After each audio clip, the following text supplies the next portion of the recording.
boot came down hard, leather against ribs. The sound echoed across the empty parking lot of Copper Ridge K9 Sanctuary like a gunshot. Valor yelped. The German Shepherd, 8 years old, 70 pounds of muscle and scar tissue, stumbled backward. Her right hind leg, the one that never quite healed right after Kandahar buckled. Good boy, ready she to hit run? the gravel hard. Let's Three go. young men laughed. Tristan That's Blackwood, it. 23, designer sunglasses, pushing back hair You're that such cost a more good to boy. maintain than most Love you people's so car much. payments, adjusted his cuffs. His suit was charcoal gray. Tom Ford, the kind you didn't buy off a rack. Stupid mutt, he said. His friends' carbon copies and cheaper suits. Followers, not leaders, laughed harder. Valor tried to stand. Her legs shook. The scar across her left eye, a pale line through dark fur, caught the late afternoon Montana sun. That scar was 3 years old, a gift from an IED outside Kandahar that killed her handler and nearly killed her. Tristan pulled his leg back again. That's when the door opened.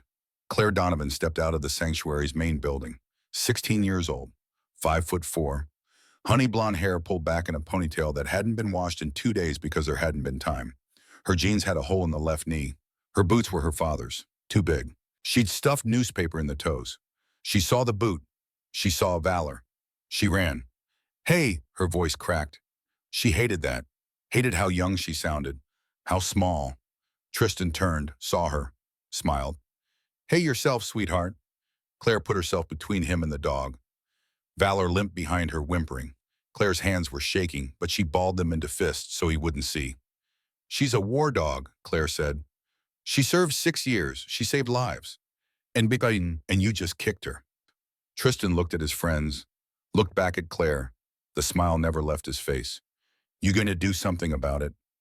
Claire's phone was in her back pocket. Her fingers found it, started to pull it out.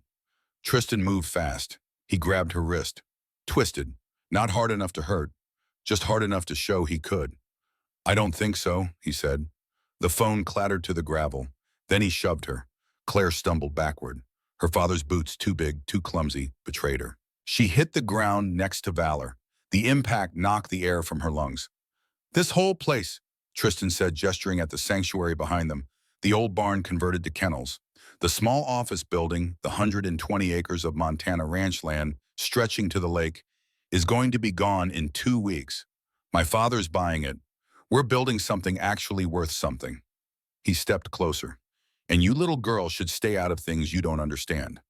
Valor growled, low, deep, the sound of a dog that had faced Taliban fighters in the dark. Tristan looked at the dog, looked at Claire, laughed. Then he walked back to his truck. A black Ram 3500, lifted, chrome everywhere. The price tag could have fed every dog in the sanctuary for a year. The truck roared to life. Gravel sprayed. They were gone.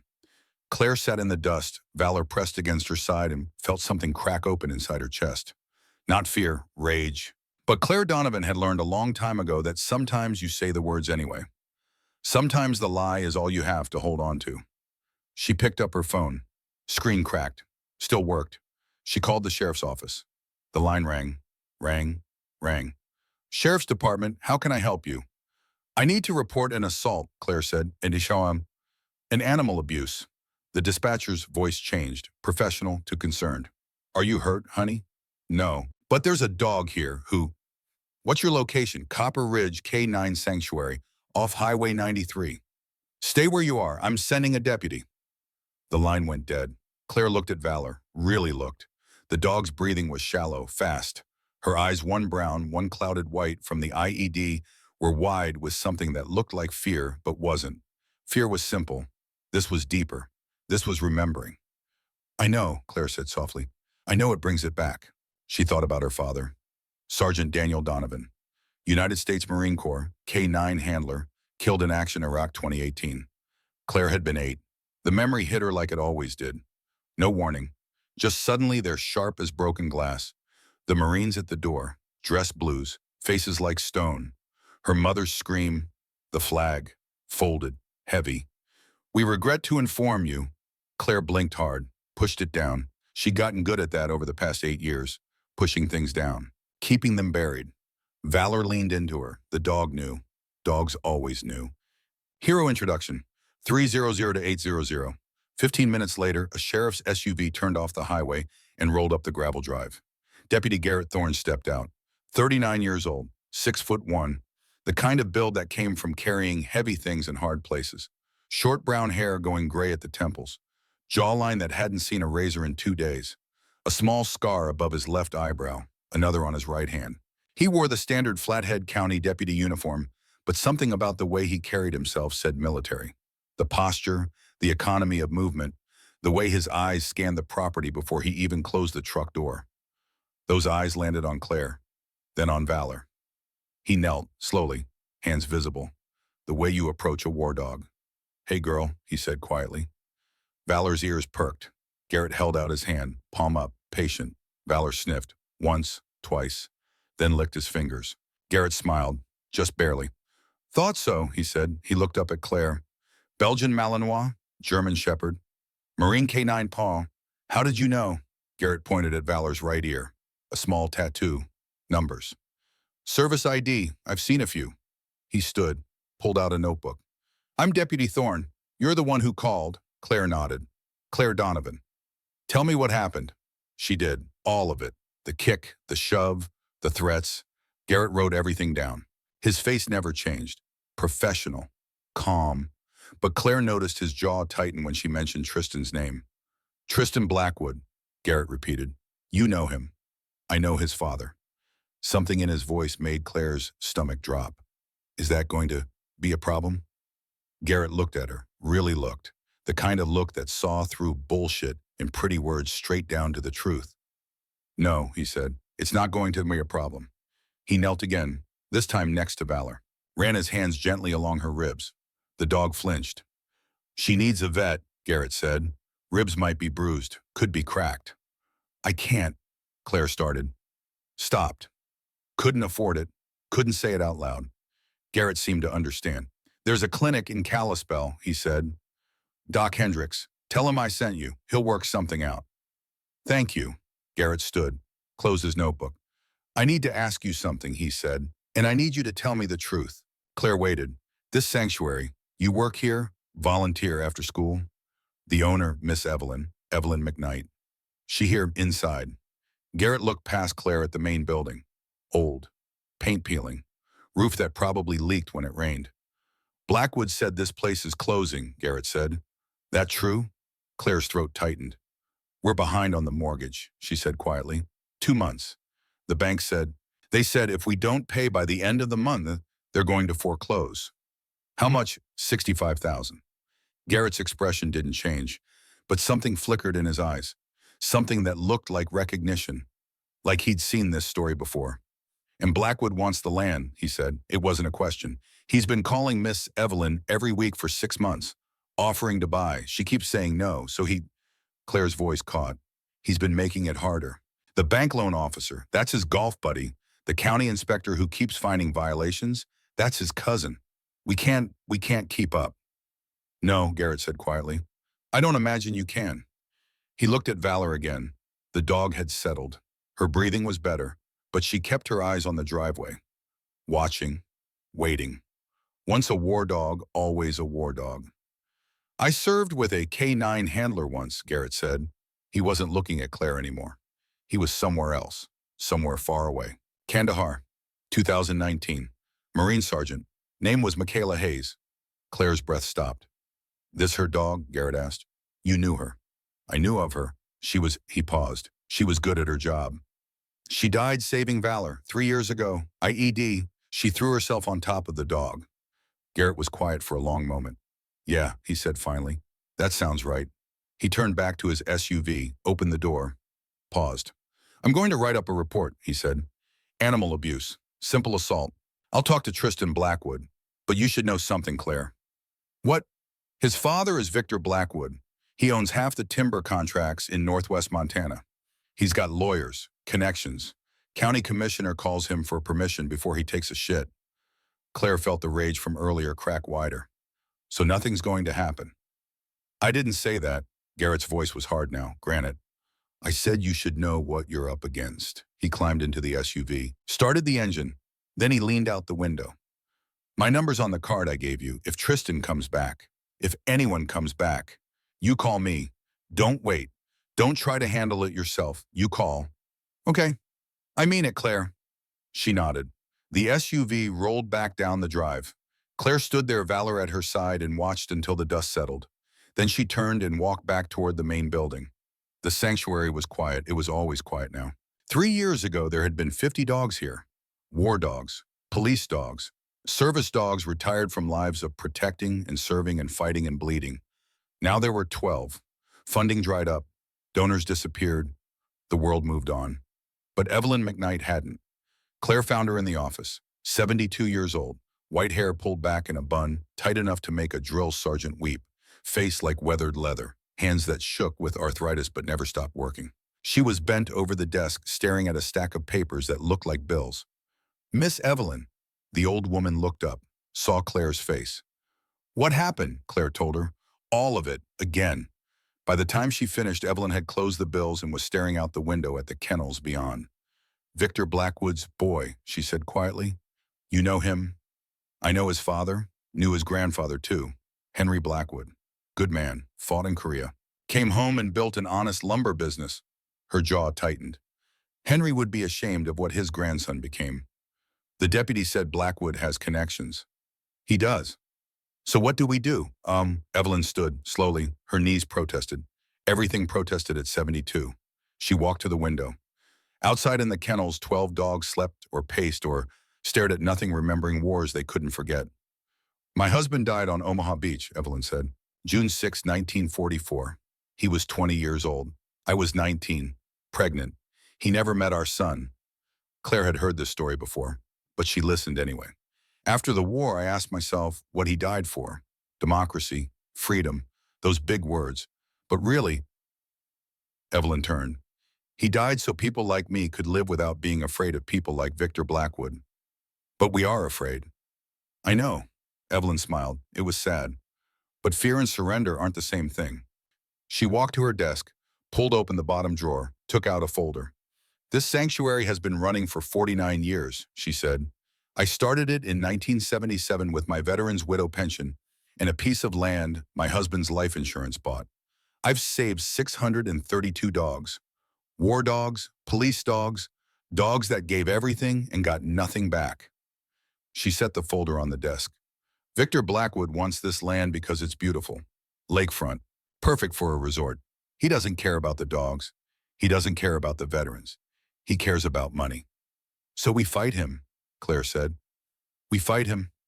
How? Evelyn looked at her, really looked, the way adults looked at children when they were about to say something that would hurt. I don't know, honey, I really don't know. Intervention 800 to 1200. That night, Claire couldn't sleep. She lay in bed in the small house she shared with her mother 3 miles from the sanctuary and stared at the ceiling. Catherine Donovan, 45 night shift nurse at St. Mary's Regional Medical Center, was already at work. She'd left at 6 p.m., wouldn't be home until 7 a.m. Claire was alone. She thought about Tristan's boot hitting Valor's ribs. She thought about her father. She thought about the sanctuary closing. At 11 p.m., she gave up on sleep. She went to her desk, opened her laptop, started searching. Victor Blackwood. The results flooded in. Blackwood Enterprises, timber, real estate, development. Net worth estimated $400 million. Political donations to both parties. Smart. Cover all bases. Sits on the boards of 3 hospitals, 2 universities, and the Montana Wilderness Preservation Council. Preservation. The irony wasn't lost on Claire. She dug deeper. Found a Montana Standard article from 2014. Construction worker dies at Blackwood site. She read it. James Mitchell, 34, Army veteran, 2 tours Afghanistan. Died when scaffolding collapsed at a Blackwood Enterprises construction site in Missoula.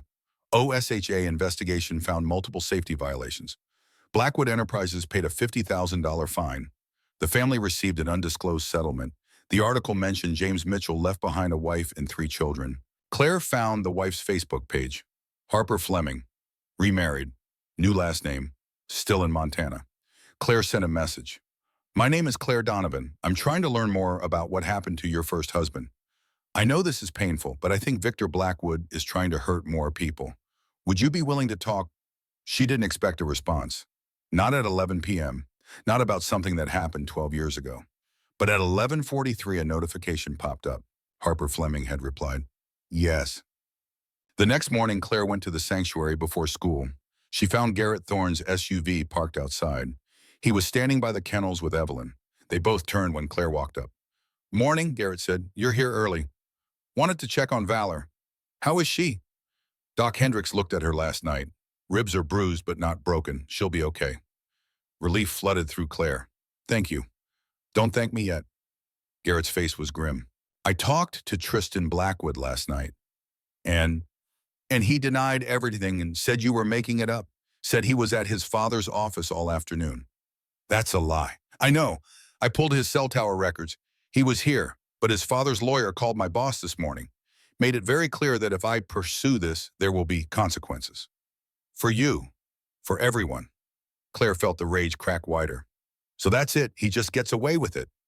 Garrett looked at Evelyn. Evelyn nodded. "There might be another way," Garrett said. He pulled out his phone, showed Claire a picture. It was a woman, late 30s, professional photo, FBI badge visible.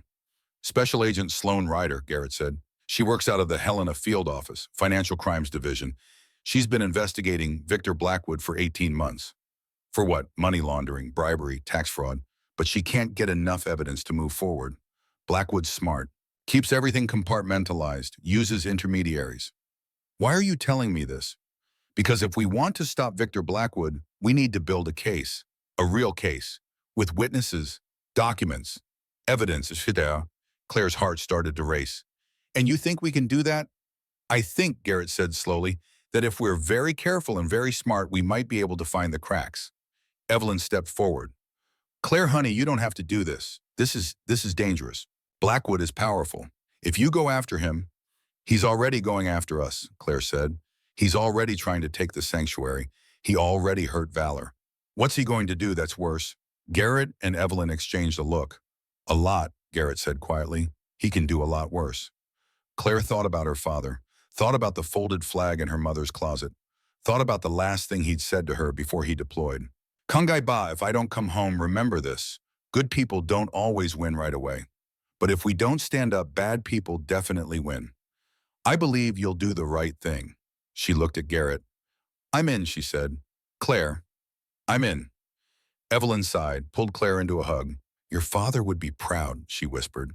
"Or he'd think I was crazy," Claire said. "Both," Evelyn said. "Probably both." Villain revealed 1200 to 1800. The call came at 2 p.m. Claire was in AP English, trying to focus on The Great Gatsby, when her phone buzzed. "Miss Evelyn, emergency." She grabbed her bag, told Mr. Patterson she was sick. Ran. The sanctuary was 15 minutes away if you drove the speed limit. Claire made it in 9. 3 black SUVs were parked outside the main building. Expensive, spotless. The kind of vehicles that said money and power and don't fuck with me. Claire's stomach dropped. She parked her mother's 10-year-old Subaru next to them and got out. Voices from inside the office. She pushed through the door. Evelyn was standing behind her desk, hands flat on the surface, knuckles white. Across from her stood Victor Blackwood, 63 years old, 6 feet tall exactly. Silver hair swept back from a face that belonged in a boardroom or a country club or an ad for expensive watches. He wore a navy suit, 3-piece, no tie. The look of a man too powerful to follow dress codes. Behind him stood 2 men in cheaper suits, lawyers. Claire could tell by the briefcases. And leaning against the wall, arms crossed, sunglasses still on, even though he was inside like an asshole, was Tristan. He smiled when he saw Claire. She wanted to break his teeth. "Ah," Victor said. His voice was smooth, cultured, the accent of expensive private schools. "You must be Claire Donovan. I've heard about you." "I'm sure you have. My son says you made some very serious accusations yesterday. Your son kicked a dog and assaulted me. Those aren't accusations. That's what happened." Victor's expression didn't change. He looked at one of the lawyers. The lawyer opened a briefcase, pulled out a tablet. "My client was at our offices yesterday afternoon. We have security footage, time-stamped. He never left the building between 2 and 6 p.m. The lawyer turned the tablet around. The footage showed Tristan walking into a building, timestamp 1:47 p.m. Another clip, Tristan in a conference room, timestamp 4:23 p.m. "As you can see," the lawyer said, "your allegations are impossible." Claire looked at the footage, looked at Tristan. He was still smiling. "That's bullshit," she said. "Claire," Evelyn warned. "No." Claire stepped forward. "I saw him. He was here. He hurt Valor. He pushed me. I called the sheriff. And the sheriff found no evidence, the lawyer said smoothly. No witnesses, no video, just the word of a teenage girl with a grudge. I don't have a... Enough, Victor said quietly. The room went silent. He walked to the window, looked out at the kennels. This is a beautiful property, he said. 120 acres. Lakefront. My surveyors tell me it would be perfect for a resort. Boutique. High-end. We could bring jobs to the area. Revenue. Growth. He turned back to Evelyn. I'm prepared to offer you $250,000. Cash. Plus I'll pay off your mortgage and any outstanding debts. You walk away clean. Evelyn's face was stone. No. Miss McKnight, please be reasonable. This sanctuary is drowning in debt. You're behind on your mortgage. Your insurance premiums just doubled. The county is threatening to shut you down for code violations. Violations your cousin, the inspector keeps finding. Victor smiled, thin. I can't help that my family is civic-minded. You can take your offer, Evelyn said, and shove it up your ass. One of the lawyers made a choking sound. Tristan laughed. Victor's expression didn't change. I see, he said. He walked back to the desk, leaned forward, placed both hands flat on the surface mirroring Evelyn's stance. Let me be clear, Miss McKnight. This property will be mine, one way or another. You can take my generous offer. Or you can wait 2 weeks for the bank to foreclose. Either way, I win. Get out, Evelyn said. Victor straightened, buttoned his jacket. Then he looked at Claire. Your mother is Catherine Donovan, correct? Claire's blood went cold. She works at St. Mary's, Victor continued. Night shift, pediatric ICU, dedicated employee. Although I understand she carries quite a bit of debt. Medical bills from when your father died, student loans, credit cards. He pulled a piece of paper from his inside pocket, unfolded it. $83,412 as of last month. Claire couldn't breathe. How did you? I sit on the hospital board, Victor said gently. I also happen to own the company that bought your mother's debt portfolio last year. Funny how things work out. Evelyn moved, fast for 72. She came around the desk like she was going to hit him. Victor's bodyguard stepped forward. Garrett appeared in the doorway. Everyone froze. Miss McKnight asked you to leave, Garrett said quietly. Victor looked at him. Really looked. Assessment? Calculation. Deputy Thorne, I heard you were sniffing around. How's the hearing in that left ear? Still giving you trouble? Garrett's jaw tightened. Victor smiled. Terrible thing, IEDs. My company actually donated $200,000 to the Wounded Warrior Project last year. We support our veterans. Get out, Garrett said. We're going. Victor walked toward the door, paused next to Claire, lowered his voice so only she could hear. Your father died for nothing, you know. Some desert shithole nobody cares about. And when this sanctuary closes, it'll be for nothing too. That's the truth about sacrifice, Claire. It's usually wasted on people who don't deserve it. Claire's hands balled into fists. Victor walked past Garrett and out to his SUVs. Tristan followed, still smiling. The lawyers gathered their things. Professional, efficient. Then they were gone. The sound of engines, gravel crunching, silence. Claire realized she was shaking. Evelyn put a hand on her shoulder. It's okay, honey. He knows about my mom. He knows everything. I know. What do we do? Garrett closed the door, leaned against it. We fight, he said. How? Claire's voice cracked. He owns the bank. He owns my mom's debt. He owns half the county. How do we fight that? Garrett looked at Evelyn. Evelyn looked at Claire. The same way David beat Goliath, the old woman said. We find the weak spot, and we hit it with everything we have. Claire wanted to believe her. She really did. But standing there in that office with Victor Blackwood's threats still hanging in the air, like smoke, belief felt like a luxury she couldn't afford. Outside, Valor started barking. Not the scared bark from yesterday, the alert bark. The sound of a dog that had survived Kandahar in new danger when it smelled it. Claire walked to the window. A black sedan was parked at the end of the driveway. Just sitting there, windows tinted. Watching. He's having us followed, she said quietly.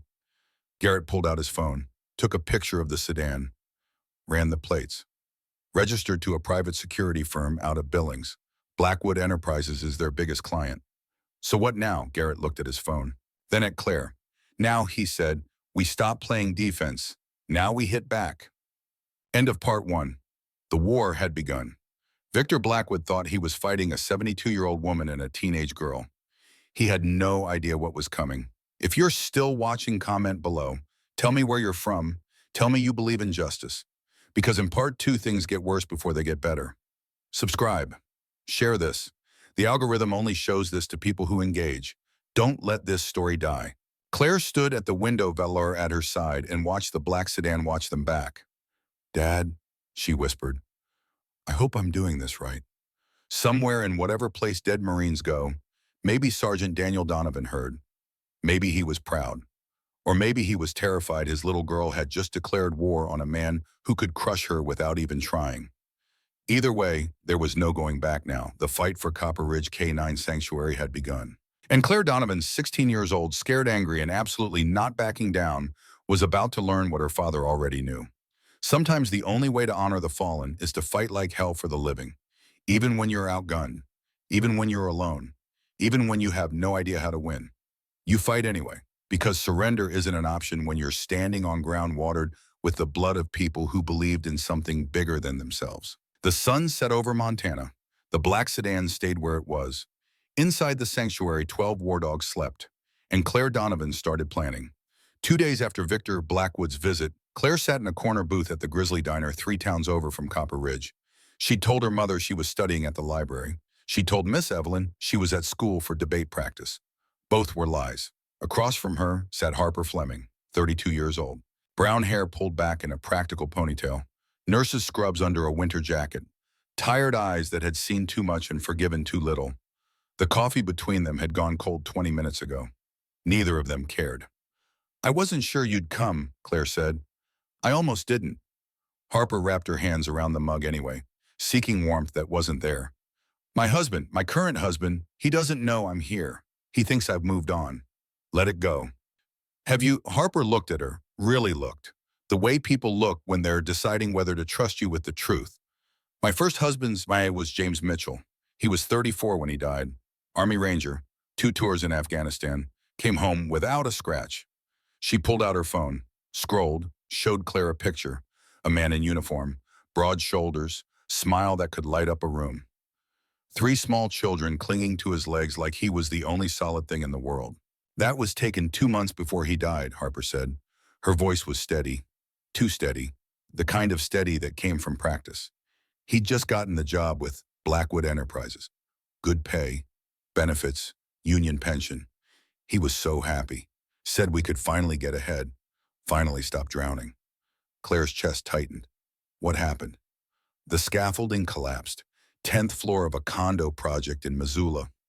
OSHA investigated, found 17 safety violations.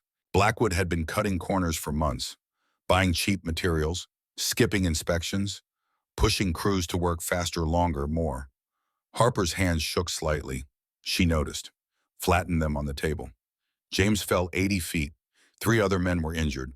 One paralyzed from the waist down. Another lost the use of his right arm. Victor Blackwood paid each family a settlement, 6 figures, made us sign NDAs, made us promise never to talk about it publicly, made us complicit in our own silence. But you're talking now, because you're not the press. You're not trying to write an expose or win a Pulitzer. You're just a kid trying to save a dog sanctuary. Harper smiled, sad, broken. "And because I'm tired of being quiet while that man destroys more lives. Tired of waking up at 3 a.m. thinking about all the things I should have said, should have done." She reached into her purse, pulled out a folder. Manila, worn at the edges, like it had been opened and closed 1,000 times. "I kept copies of everything, the OSHA report, the settlement agreement, the internal emails I found on James's laptop after he died." She slid the folder across the table. Blackwood knew about the safety violations. His site manager sent him 3 emails warning him the scaffolding was unstable, that men were going to die if they didn't stop work immediately. Victor ignored every single one, told them to keep working, to stay on schedule, to make the deadline no matter what. Claire opened the folder. Her hands were steadier than she expected. The first document was an email from Marcus Klein, site manager, to Victor Blackwood, date September 3, 2014. Subject, urgent, safety concerns, Missoula project. "Mr. Blackwood, we need to address the scaffolding issues immediately. The supplier sent substandard materials and the crew is reporting structural instability on floors 8 to 12. I strongly recommend we halt construction until this is resolved. The risk of catastrophic failure is unacceptable. 3 separate engineers have flagged this as critical. The response was one line. Keep working. We're already 2 weeks behind schedule. VB. 3 weeks later, James Mitchell was dead. Claire felt sick, not the quick nausea of shock, the deep settling sickness of understanding how cheap life could be to someone with enough money. Can I make copies of these? Keep them. I have backups. 3 sets, 1 in a safety deposit box, 1 with my lawyer, 1 buried in my backyard in a waterproof container. Harper's smile was bitter. Paranoid maybe, but I've seen what Blackwood does to people who cross him. Will you testify if it comes to that? Harper was quiet for a long moment. If you can guarantee my kids won't be targets. If you can promise Blackwood won't come after my husband's job. If you can swear on something holy that my family will be safe. She paused. Then yes, I'll testify. I'll stand up in court and tell the world what that man did to my James. I can't guarantee any of that, Claire said quietly. I wish I could, but I can't. I know, but I needed to hear you wouldn't lie to me. Harper stood, pulled on her jacket. Be smart, Claire. Be careful. Victor Blackwood isn't just rich. He's connected. State senators, federal judges. He golfs with the attorney general. He donated $2 million to the governor's campaign. She paused at the booth. But if you do manage to take him down, if you actually pull this off? Her eyes were wet. Call me. I'll throw the biggest damn party Montana has ever seen. Then she was gone.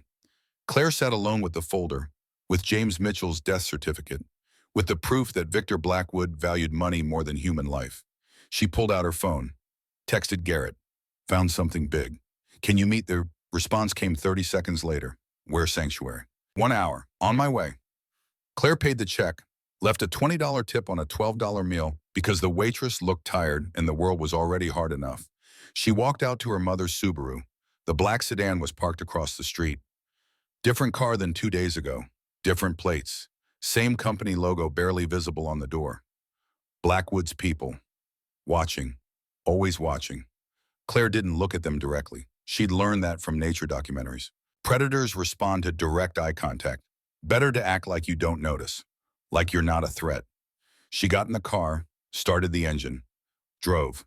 In her rearview mirror, the sedan pulled out, followed at a distance. Professional. Practiced.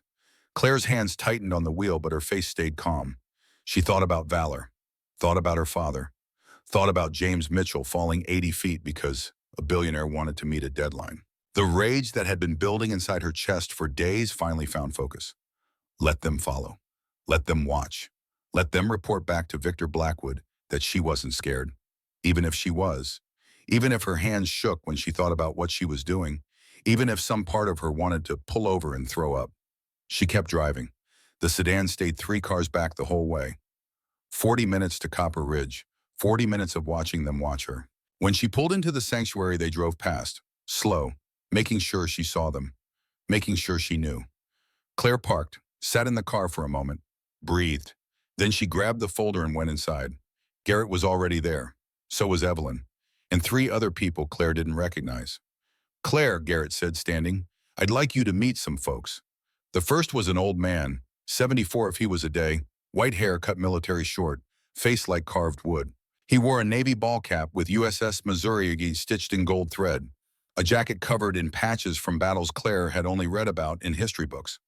Walt Gibson, the man said. His handshake was firm, calloused. The hands of someone who'd worked hard his whole life. Served on the Missouri during Korea. Victor Blackwood stole my family ranch in 2015. 300 acres. Been in my family since 1872. The second was a woman, late 60s. Black hair going gray at the temples. Kind eyes that had seen hard times and chosen kindness anyway. Reverend Dutch Sullivan, she said. Her voice was soft but strong. I ran a church in Kalispell for 30 years, until 2016. Victor Blackwood bought the building out from under us, gave us 30 days to vacate, turned it into a parking lot for his office complex. The third was younger, mid-30s, red hair pulled back tight, freckles across her nose. Arms crossed like she was holding herself together through sheer force of will. Nora Brennan, she said. My husband worked safety compliance for Blackwood Enterprises. He filed complaints about violations on 3 separate projects. Victor fired him. Blackmail, harassment, creating a hostile work environment. Lies. But Blackwood's lawyers buried him in motions and depositions until we couldn't afford to fight anymore. We lost our house, our savings, everything. And Claire looked at Garrett. How did you find them? I've been making calls, reaching out to people in the veteran community. Turns out when you start asking questions about Victor Blackwood, a lot of people want to talk. They've just been waiting for someone to listen. Walt stepped forward. That son of a bitch offered my wife and me $200,000 for our ranch. 300 acres of prime grazing land with the water rights. We said no, it wasn't for sale. 2 months later, the bank foreclosed on a loan we'd had for 30 years. Never missed a payment. Never been late. Come to find out, Blackwood bought the note, called it due immediately, gave us 14 days to come up with $300,000 or lose everything. His voice was steady, but Claire could hear the rage underneath. Quiet, cold, the kind of anger that had been aging for years. We couldn't do it. Lost the ranch. Lost the house my grandfather built with his own hands in 1872. Lost the graves where my parents and grandparents are buried. Blackwood bulldozed it all 6 months later, built a luxury housing development, starting price $2 million. Dutch spoke next. The church was different. We'd been renting the building for 40 years. The owner was a good man. When he died, his son inherited. The son was drowning in gambling debts. Blackwood bought the debt, bought the building, gave us 30 days. When I tried to negotiate, tried to explain, we had a congregation of 200 people, most of them elderly, most of them poor. He had the sheriff remove us physically. On a Sunday, during services. Her voice cracked. I watched 80-year-old women being escorted out by armed deputies because Victor Blackwood needed a parking lot. Nora's voice was bitter, sharp. My husband reported safety violations to OSHA, documented everything, photos, measurements, witness statements. 3 days later, he was fired. Blackwood's lawyers claimed he'd been falsifying reports, stealing company property, creating a hostile work environment. All lies, complete fabrications. But they had expensive lawyers, and we had a public defender who was handling 60 cases at once. We couldn't fight, couldn't win. Lost everything trying. Claire set the folder on the table. Then you need to see this. She showed them everything, the emails, the OSHA report, the settlement agreements, the proof that Victor Blackwood had known men would die and didn't care. Walt's face went red. Dutch closed her eyes and prayed quietly. Nora started crying. He killed that man, Walt said quietly. He knew the scaffolding was bad and he let men work on it anyway. He murdered James Mitchell as sure as if he'd pushed him off himself. Yes, Claire said, and he got away with it. He paid money, made it go away, buried it under NDAs and settlements. Walt looked at Garrett. What's the play? Deputy Garrett pulled out his own folder. I've been working with FBI Special Agent Sloan Ryder. She's building a case against Blackwood for financial crimes. Fraud, bribery, money laundering, tax evasion, but she needs more. She needs witnesses willing to go on record. Documents that prove pattern and practice. Evidence that can't be explained away by expensive lawyers. He looked at each of them in turn. If we do this, we do it right. We build a case that's airtight. We don't go to the media. We don't tip our hand. We gather everything quietly. Document everything carefully. Then we hand it to the FBI and let them execute. How long will that take? Evelyn asked. Her voice was tired, older than Claire had ever heard it. Weeks, maybe months if he fights. We have 12 days before the foreclosure, Claire said. Silence. Heavy, suffocating. Then we need to move fast, Garrett said finally. Faster than we've ever moved. Faster than might be safe. Nora wiped her eyes with the back of her hand. What do you need from us? Everything you have. Emails, contracts, text messages, bank statements, anything that shows a pattern of behavior. Blackwood's smart, he compartmentalizes, uses shell companies, intermediaries, cutouts. But if we can connect enough dots, if we can show the pattern, we can prove he's a criminal, Walt finished. Exactly. Dutch stood slowly, arthritis in her knees making the movement painful. I have records from the church sale, including emails from Blackwood's real estate company that I believe constitute fraud. They claimed the building needed extensive repairs that would cost hundreds of thousands. I had it independently assessed. It was fine. They lied to drive down the price. I have my husband's termination paperwork, Nora said, and text messages from his supervisor admitting the safety complaints were legitimate, but saying they couldn't act on them without Blackwood's approval. Walt nodded slowly. I kept everything from the foreclosure. Every letter, every notice, including a recording of the bank officer admitting Blackwood told him to call the loan. I was wearing a wire, illegal in Montana without both parties consenting. Can't use it in court, but it'll point you in the right direction. Garrett smiled, grim, determined, like a man who'd finally found something worth fighting for. Then we have a chance, he said, a real chance. Claire felt something shift inside her chest. Hope, fragile as glass, dangerous as fire. But real. Allies gathered 2,200 to 2,500. The next 3 days blurred together. Claire went to school, sat through AP English and calculus and U.S. history, took notes she didn't remember, smiled when people talked to her, acted normal. Then she came home. Did homework at the kitchen table while her mother slept after night shift, ate dinner alone, went to her room and worked. She compiled documents, cross-referenced dates, built timelines on poster boards she'd bought at Target, read string connecting names and companies and dates like she was investigating a murder, which she supposed she was. Harper sent her contact information for Marcus Klein, the site manager from the 2014 accident, the man who tried to warn Victor Blackwood that people were going to die. Claire called him at 9 p.m. on a Tuesday. He answered on the third ring. Yeah, his voice was rough, tired, the voice of a man who'd stopped expecting good news. Mr. Klein, my name is Claire Donovan. I'm calling about Victor Blackwood. Silence, long enough that Claire thought he'd hung up. Then how did you get this number? Harper Fleming gave it to me, James Mitchell's widow. More silence. Harper should know better than to drag people back into this. She should know better than to open old wounds. Mr. Klein, I'm not a reporter. I'm not trying to write a story or make money or win an award. I'm trying to stop Blackwood from destroying a dog sanctuary in Montana, from hurting more people, from getting away with it again. Good luck with that, kid. I tried to stop him from killing people. Didn't work out so well for me. I have the emails you sent him. About the scaffolding, about the danger. Marcus's breathing changed, sharp intake. Where did you get those? Harper gave them to me. She kept copies of everything. Jesus Christ. A long pause. Sound of a bottle opening. Liquid pouring. What do you want from me? I want you to talk to the FBI. Tell them what happened. Go on record. Help us build a case that can't be buried or bought off. No. Mr. Klein, I said no. Do you have any idea what Blackwood did to me? I was the best site manager in Montana. Had my pick of jobs. Companies recruited me. After I went against Blackwood, I couldn't get hired to manage a construction site for a garden shed. He blacklisted me across 3 states. I spent 2 years unemployed. Lost my house. My wife left me. Took the kids. I didn't see my daughters for 4 years because I couldn't afford child support. His voice cracked. I finally got my life back together. Finally found work in Wyoming. Finally have a relationship with my girls again. I'm not letting him ruin it. Not again. He's still doing it, Claire said quietly. Still cutting corners. Still putting profits over people.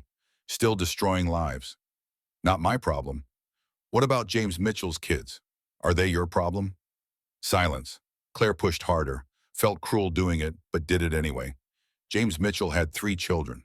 They grew up without a father because Victor Blackwood wanted to save money and meet a deadline. How many more kids have to lose their parents before someone stands up to him? How many more families have to be destroyed? You don't understand what you're asking. I understand perfectly. I'm asking you to do the right thing, even though it's hard, even though it's scary, even though it might cost you something. You're 16 years old. You don't know what hard is. You don't know what it takes. Claire's voice went cold. My father was Sergeant Daniel Donovan, United States Marine Corps. He died in Iraq when I was 8 years old. I watched Marines in dress blues tell my mother her husband was dead. I watched her scream. I watched her break. I know exactly what hard is, and I know exactly what it costs. Marcus was quiet for a long time. She could hear him breathing on the other end, could hear him thinking. Finally, what's the FBI agent's name? Sloan Ryder, Helena Field Office. If I do this, if I talk to her, Blackwood will come after me again. He'll destroy whatever life I've managed to build. Probably. And you think it's worth it. I think my dad used to say the only thing necessary for evil to triumph is for good people to do nothing. I think James Mitchell deserved better. I think his kids deserve better. I think you deserve better than living in fear of a bully for the rest of your life. Marcus laughed. Bitter, broken. Edmund Burke. What? The quote, the only thing necessary for the triumph of evil is for good men to do nothing. It's Edmund Burke, 18th century Irish statesman and philosopher. He paused. I was a philosophy major at Montana State before I got into construction. A lot of good it did me. So you'll talk to Agent Ryder. Give me her number. I'll think about it. Thinking about it and doing it are two very different things. But I'll think about it. Claire gave him the number. Thank you, she said. Don't thank me yet, kid. Don't thank me until I actually do something worth thanking. He hung up. Claire sat in her room and stared at her phone. It was past midnight. School in 6 hours. She should sleep. Instead, she opened her laptop, searched for more. She found a news article from 2017. Kalispell Church loses historic building to development. She found property records from 2015. Gibson Ranch, 300 acres. Foreclosure sale. Buyer Blackwood Land Holdings, LLC. She found an employment lawsuit from 2020. Brennan versus Blackwood Enterprises. Wrongful termination. Settled out of court. Terms confidential. Everywhere she looked, the same pattern. Blackwood wanted something. Made an offer. If you said no, he found another way. Legal. Barely. But always legal enough that expensive lawyers could make it disappear. Claire's phone buzzed.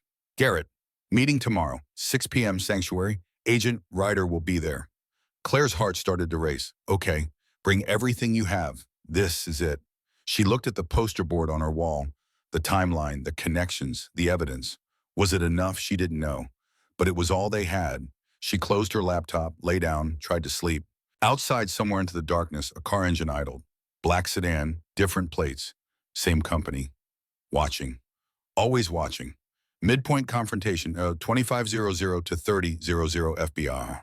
Special Agent Sloan Ryder was not what Claire expected. She'd pictured someone older, harder, severe, like the agents in movies who wore dark suits and never smiled. Instead, Sloan was 36, athletic build, auburn hair pulled back in a practical ponytail, jeans and a blazer, hiking boots. She looked like someone's cool aunt who did triathlons on weekends, but her eyes were cop eyes, sharp, assessing, missing nothing. She sat in Evelyn's office and listened while Claire Garrett, Walt Dutch, and Nora laid out everything they had. Didn't interrupt, didn't take notes on paper. Everything went into a tablet with practiced efficiency. Just listened. When they finished, she leaned back in her chair and was quiet for a long moment. Then how long have you been working on this? 4 days, Garrett said. 4 days. Sloan smiled, not quite amused, not quite impressed, something in between. I've been investigating Victor Blackwood for 18 months with a team of 6 agents, and you've found more actionable evidence in 4 days than we've compiled in a year and a half. Is it enough? Claire asked. Her voice was smaller than she wanted it to be. To arrest him? No. To get a warrant? Maybe. To build a case that'll survive preliminary hearings and actually make it to trial. She paused. It's a start, a damn good start, but we need more. Walt leaned forward. What specifically do you need? Bank records showing the money trail, proof of where bribes came from and where they went. Witnesses willing to testify under oath in federal court, understanding they'll be cross-examined by the best defense attorneys money can buy. And proof of direct involvement, not just plausible deniability, where Blackwood can claim he delegated authority and didn't personally know about illegal activity. We have Marcus Klein, Claire said, the site manager from the 2014 accident. He's thinking about talking to you. Thinking isn't good enough. I need him on record. I need him willing to testify that he personally warned Victor Blackwood about safety violations and was told to ignore them. He's scared, Garrett said. Blackwood destroyed his life once. He doesn't want to go through it again. I understand that. I do. But without him, the connection between Blackwood and James Mitchell's death is circumstantial. Good lawyers will tear it apart. What about the emails? Claire asked. They're damning. But Blackwood will say he delegated safety oversight to his site manager. His lawyers will argue he didn't personally know about the specific violations. That Klein was supposed to handle it. They'll make Klein the villain and Blackwood the victim of employee negligence. That's bullshit, Nora said flatly. It's also how rich men stay out of prison. Sloan stood, walked to the window, looked out at the kennels where a dozen dogs were sleeping in the afternoon sun. Here's what I can offer. You keep gathering evidence. Keep building the case. Keep documenting every contact with Blackwood or his people. I'll work on getting subpoenas for his financial records, bank accounts, tax returns, shell company filings. But I need you to understand something. She turned, looked at each of them. This is dangerous. Victor Blackwood has resources, connections, money. If he finds out you're building a federal case against him, he will retaliate. And not just through lawyers. He'll come at you where it hurts. Your jobs, your families, your reputations, everything. He already is, Claire said quietly. He bought my mother's medical debt. He's threatening Miss Evelyn's sanctuary. He has people following us. Sloane's expression hardened. He's having you surveilled. Black sedan, different plates every day. Same private security company, out of Billings. Blackwood Enterprises is their biggest client. That's witness intimidation. Possibly obstruction. I can have a word with the security company. Make it clear they're engaging in illegal activity. Will it stop them? Probably not. But it'll put them on notice that we're watching too. Evelyn spoke for the first time in minutes. Her voice was steady, strong. Agent Ryder, I'm 72 years old. I've been running this sanctuary for 49 years. I've seen a lot of bullies in that time. Rich ones, poor ones, powerful ones, pathetic ones. And they all work the same way. They push until you break. They escalate until you quit. They win by making you too tired to fight. And I'm not breaking. None of us are. So tell us what you need and we'll get it. Tell us what to document and we'll document it. Tell us how to help and we'll help. But don't ask us to stop. Don't ask us to be careful when careful means letting that man win. Sloane studied the old woman for a long moment, then nodded. All right, here's the play. You focus on keeping the sanctuary running. Keep documenting every contact with Blackwood, every threat, every attempt at intimidation. Meanwhile, Garrett and I work the financial angle, bank records, property transfers, shell companies, paper trails that can't be explained away. What about Marcus Klein? Claire asked. I'll reach out personally, see if I can convince him to cooperate, but I need something to offer him. Witness protection costs money and resources. I need to justify it to my superiors. He doesn't want protection, Claire said. He wants justice. He wants to know that standing up meant something. Then let's give him that. Sloane gathered her things. One more thing. All of you need to be smart about this. No social media posts about Blackwood. No talking to reporters. No confronting him directly. We build this case quietly and carefully, or we don't build it at all. She looked at Claire specifically. Especially you. You're 16, a minor. If Blackwood's lawyers find out a teenage girl is central to this investigation, they'll use it to discredit everything we've found. They'll claim you're a child with a grudge, that you fabricated evidence, that you're unreliable. So I'm supposed to just sit back and do nothing. No, you're supposed to be a teenager. Go to school, do your homework, see your friends, let the adults handle the investigation. Claire opened her mouth to argue. Garrett put a hand on her shoulder. She's right, Claire. But she's right. Claire bit back the words she wanted to say, swallowed them, nodded. Sloane left. Walt and Dutch and Nora followed shortly after. Promises to send documents. Promises to keep gathering evidence. Promises to not give up. The office felt empty after they were gone. Claire sat with Garrett and Evelyn in the silence. I know you want to do more, Evelyn said finally. I found Harper. I found Marcus. I built the timeline. And now I'm supposed to just stop. Not stop. Step back. Let other people take the lead. That's not fair. No, Garrett said quietly. It's not. But it's reality. If Blackwood finds out you're driving this investigation, he'll tear it apart. Use your age against us. Make everything we've found seem like the work of an angry kid with an agenda. Claire stood, walked to the window. Outside in the kennels, Valor was sleeping.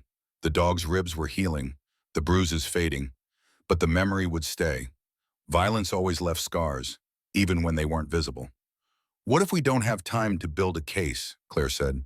The foreclosure is in 9 days. 9 days and we lose everything. I know. So what do we do? Evelyn and Garrett exchanged a look. The kind of look adults exchange when they don't have answers, but don't want to admit it. We do what we've always done, Evelyn said finally. We pray, we work, we hope. Claire wanted to scream. Prayer wasn't going to stop Victor Blackwood. Work wasn't enough when the other side had infinite resources. Hope was just another word for wishful thinking. But she didn't say any of that, just nodded, smiled like she believed it, went home. Her mother was already up, getting ready for night shift. How was school? Catherine asked. Claire thought about lying, decided she was tired of lies. I'm investigating Victor Blackwood, trying to build a case with the FBI to prove he's corrupt. He's having me followed and threatened the sanctuary and bought your medical debt to use as leverage against us. Catherine stopped, turned, stared. What? Claire told her everything. All of it. The sanctuary, the investigation, Blackwood's threats, the poisoned dogs that hadn't happened yet but felt inevitable. Catherine listened, didn't interrupt. When Claire finished, her mother sat down at the kitchen table, put her head in her hands. Mom, I can't believe you didn't tell me. I didn't want you to worry. Catherine looked up. Worry, Claire, you're 16. You're investigating a billionaire who's threatening our family, and you thought I shouldn't worry. I was trying to protect you. I don't need protection. Catherine's voice rose. I need honesty. I need to know when my daughter is putting herself in danger. They stared at each other. Then Catherine's face softened. She stood, walked to Claire, pulled her into a hug. I'm not mad at you for trying to help. I'm mad at you for doing it alone, for thinking you had to carry this by yourself. Claire hugged her back, tight. I'm sorry. Don't be sorry. Just next time talk to me. Tell me. Let me help. She pulled back. Now, what do we need? You think I'm going to let my daughter fight a billionaire alone? I'm a nurse. I've dealt with worse than Victor Blackwood. At least he's not actively bleeding. Claire smiled, just a little. Her phone buzzed. Unknown number. She answered. Hello. Claire Donovan. A man's voice. Unfamiliar. Nervous. Who is this? My name is Brennan Cole. I used to be Victor Blackwood's chief financial officer. I was his CFO for 20 years. I handled his money, and all of it. Claire's breath stopped. Why are you calling me? Because I hear you're trying to take him down, and I can help. How? I have records, bank transfers, shell company formations, proof of bribes to county officials going back 15 years, proof of tax evasion, money laundering, everything. Why now? Why after all this time? Brennan's voice was cold, hard. Because that son of a bitch fired me 3 weeks ago. After 20 years of loyalty. After I built his entire financial infrastructure. He cleaned out my office while I was at lunch. Had security escort me out like a criminal. No severance, no pension, no warning. Just gone. And now you want revenge. I want justice. There's a difference. Revenge is emotional. Justice is earned. Claire looked at her mother. Catherine nodded. What do you want from me? Claire asked. Meet me. Tomorrow. I'll give you everything. USB drive with copies of every file I kept. But it has to be quiet. If Blackwood finds out I'm talking, he'll bury me. Legally, financially, maybe literally. Where? There's a rest stop on Highway 2, 30 miles east of Kalispell. Tomorrow, 1 p.m., come alone. I'm bringing someone. Then don't come at all. The line went dead. Claire lowered the phone. Her mother was already shaking her head. Absolutely not. You're not meeting some stranger at a rest stop in the middle of nowhere. Mom, no, this could be a trap. It could be Blackwood setting you up. Or it could be the break we need. Or it could get you hurt, or worse. Claire was quiet for a moment. Then what would Dad do? Catherine's expression cracked.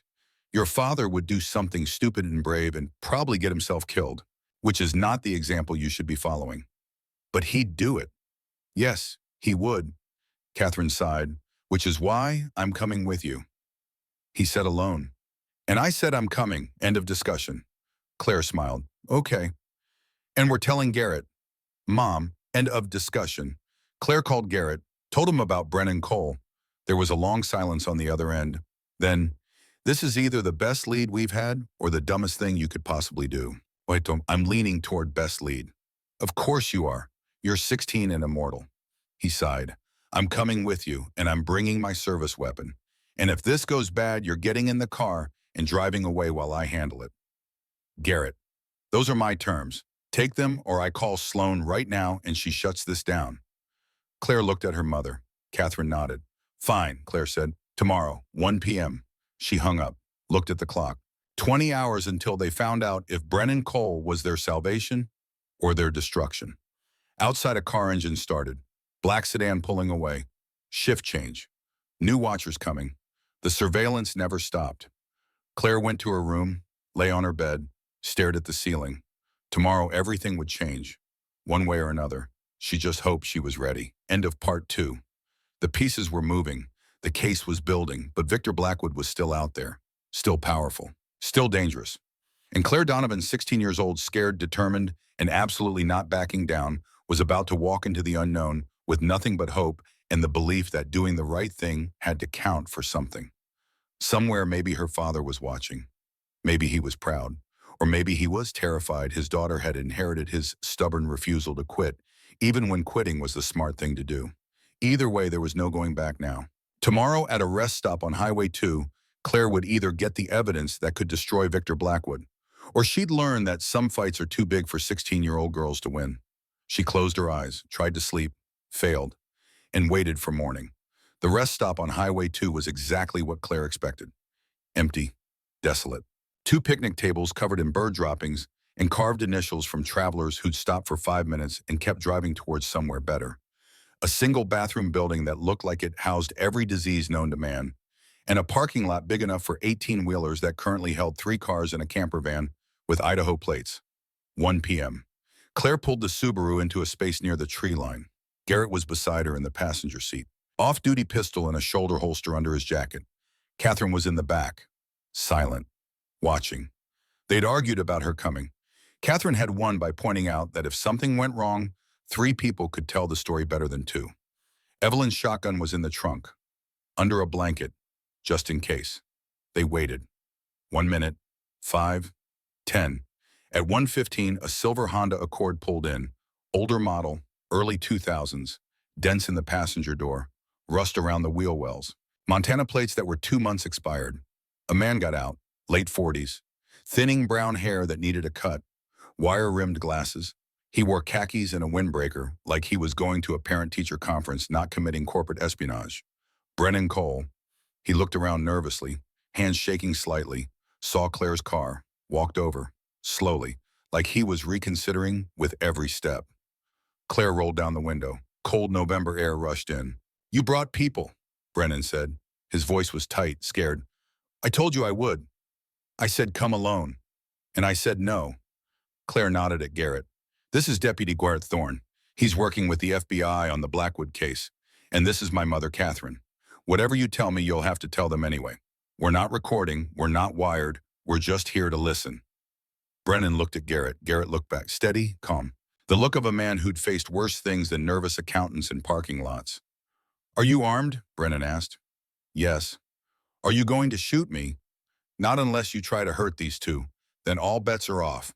Brennan's laugh was shaky. "Fair enough." He pulled a USB drive from his pocket, held it up. 20 years, he said. "I worked for Victor Blackwood for 20 years. Started as a junior accountant in 1996. Worked my way up. Controller, VP of Finance, finally CFO in 2015. I helped him build an empire, helped him structure deals, helped him hide money from the IRS, helped him pay off county commissioners and state senators and federal judges." His hand was shaking harder now. "And 3 weeks ago, he fired me over email. Didn't even have the decency to do it in person. Just an email at 6 a.m. Your services are no longer required. Security will escort you from the building." After 20 years of loyalty. After I helped him become one of the richest men in Montana. "What's on the drive?" Garrett asked quietly. "Everything. Bank records showing bribes to county officials. Shell company transfers to hide income from the IRS loan documents, where he bought debt portfolios just to leverage people." He looked at Claire. "Including your mother's medical debt. He paid $60,000 for the whole portfolio. Your mother's portion was $83,000. He made a profit before he even started using it against you." Claire felt sick. Catherine made a small sound in the back seat. "Son of a bitch," Garrett muttered. Brennan stepped closer to the car, held out the drive. "I kept copies of everything. Blackwood thought he was careful, thought he kept everything compartmentalized, but I was his CFO. I saw it all, signed off on it all, and I kept copies of it all." Claire took the drive. It was warm from being in his pocket, small, innocent looking, but heavy with the weight of 20 years of crimes. "Why now?" she asked. "Why not 6 months ago? A year ago? Why wait until he fired you?" Brennan's face twisted. "Because 6 months ago I still had a salary, still had a retirement plan, still thought loyalty meant something." His voice cracked. "I gave that man everything." worked 80-hour weeks, missed my daughter's graduations and recitals and birthdays because Victor needed something done. My wife left me in 2018 because I was never home, and he threw me away like I was nothing, like 20 years meant nothing. Will you testify? Garrett asked. If it comes to that, if you can protect me, Victor has connections everywhere. Judges, prosecutors, law enforcement. If he finds out I'm talking, FBI agent Sloan Ryder is handling the case. Garrett interrupted. She's good, professional. She'll do everything she can to keep you safe. Everything she can isn't the same as keeping me safe. No, it's not, but it's all we can offer. Brennan nodded slowly. There's one more thing you should know. What? Victor's planning something. I don't know what exactly. But 2 weeks before he fired me, he had me transfer $2 million to an account in the Caymans. When I asked why, he said it was insurance. Emergency funds. Insurance for what? Claire asked. He didn't say. But Victor doesn't move money offshore unless he's worried, unless he's preparing for something. My guess, he knows someone's investigating him, and he's setting up an escape route. Garrett pulled out his phone, texted someone, probably Sloan. When was this? He asked without looking up. 2.5 weeks ago, October 23rd. Before or after he threatened the sanctuary? After. 3 days after. Garrett finished texting, looked at Brennan. If he runs, he won't run, Brennan interrupted. Not yet. Victor's too arrogant. He thinks he's untouchable, but he's setting up contingencies just in case. He looked at the USB drive in Claire's hand. That's his insurance. And now it's yours. Use it carefully. Use it wisely. And for God's sake, make copies. Then he got back in his car, started the engine, paused, rolled down his window. One more thing, Claire. She looked at him. Your father would be proud of you. What you're doing, standing up to someone like Blackwood when you're just a kid, that takes courage. Real courage. Don't lose it. Then he drove away. Claire sat in the car holding the USB drive. Her hands weren't shaking. She'd expected them to, but they were steady. This changes everything, Garrett said finally. Good or bad, both. He took the drive carefully, like it was a bomb. This could be enough to get warrants, subpoenas, maybe even arrests. But if Blackwood knows someone leaked his financials, he'll know it was Brennan, and he'll retaliate hard. Catherine leaned forward from the back seat. So what now? Now I get this to Sloan. She'll verify the data. If it's legitimate, and I think it is, she can move for warrants tomorrow. Maybe as soon as tonight if a judge is available. And the sanctuary, Claire asked, we have 9 days. If we can freeze Blackwood's assets before the foreclosure, the bank can't proceed. They'll have to wait until the criminal case is resolved. Can she do that? Maybe, if the evidence is strong enough, if we can show the debt was obtained through fraudulent means. They drove back to Copper Ridge in silence. Claire watched the mountains roll past, tried not to think about all the ways this could go wrong. Failed. They were 3 miles from the sanctuary when Garrett's phone rang. He answered on speaker. Thorne. Garrett, it's Evelyn. Her voice was shaking. You need to get here. Now. Claire's stomach dropped. What happened? Someone broke into the sanctuary last night. I just found them. The dogs, Garrett. Someone poisoned the dogs. The world stopped. Valor, Claire's voice was barely a whisper. She's alive. Barely. I've got Doc Hendricks on the way. But Claire, it's bad. It's really bad. Garrett punched the accelerator. The Subaru hit 85 on the straightaway. They made it to the sanctuary in 6 minutes. 4 sheriff's vehicles were already there. An ambulance, Doc Hendricks' truck. Claire was out of the car before Garrett stopped moving. She ran. The kennels were chaos. Deputies taking photos. Doc Hendricks moving between dogs with his medical bag. Evelyn standing in the middle of it all, tears streaming down her face. 4 dogs were lying motionless on the ground. Claire's heart stopped. Valor, office, Evelyn choked out. She's in the office. Claire ran. Valor was on the floor, breathing, barely, her sides heaving with effort. Foam at the corners of her mouth. Doc Hendricks was already setting up an IV line. What happened? Claire dropped to her knees beside the dog. Rat poison, mixed into tonight's food. All 12 dogs ate it. I've induced vomiting in the ones who ate recently, but the 4 who ate earlier, his voice was grim. It's touch and go. Are they going to die? I don't know, Claire. Depends on how much they ingested. How fast their kidneys process it. How strong they are. Claire put her hand on Valor's head. The dog's eyes opened, cloudy, confused, scared. It's okay, girl, Claire whispered. You're okay. We've got you. You don't quit. You hear me? You survived Kandahar. You survived an IED. You don't get to quit now. Valor's tail moved, just barely, a fraction of an inch. Then her eyes closed again. I need to get her to the clinic, Doc said. Her and the other 3 critical cases. They need full blood work, monitoring, maybe dialysis if their kidneys start shutting down. How much will that cost? Doc looked at her. Didn't answer. Didn't need to. I don't care, Claire said. Whatever it costs, save them. Claire, I don't care. Doc nodded. Help me get her to the truck. Together they lifted Valor, 70 pounds of barely breathing dog. They carried her outside.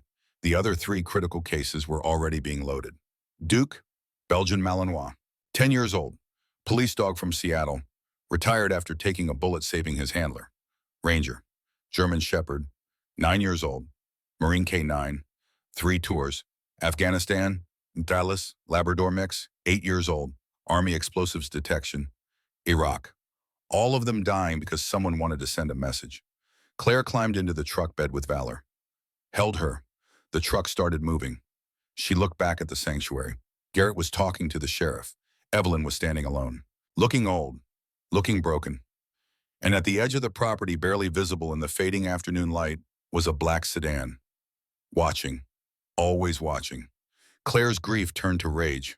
White hot, all-consuming, burning away everything else. This was Victor Blackwood. She knew it, couldn't prove it yet, but knew it in her bones. He'd tried to scare them, tried to buy them, tried to threaten them. And when none of that worked, he'd tried to kill the one thing they were fighting for. The dogs.